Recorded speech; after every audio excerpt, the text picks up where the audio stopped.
I was in Fairbanks, Alaska last winter. Yeah. And at no point during that show was I like, hey, you guys, it's fucking awesome to be here.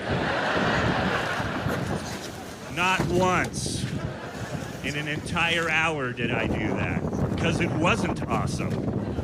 It's fucking Fairbanks. And the people that live in Fairbanks would call bullshit because they live there. It's not awesome, dick. We're fucking trapped. Parents came up in '89 and we haven't been able to get out of here. Here's the thing. So I flew in to Fairbanks and I had checked the weather before I left LA. And it was fucking 40 below the day before I went there. Which is bullshit, right? Fuck that.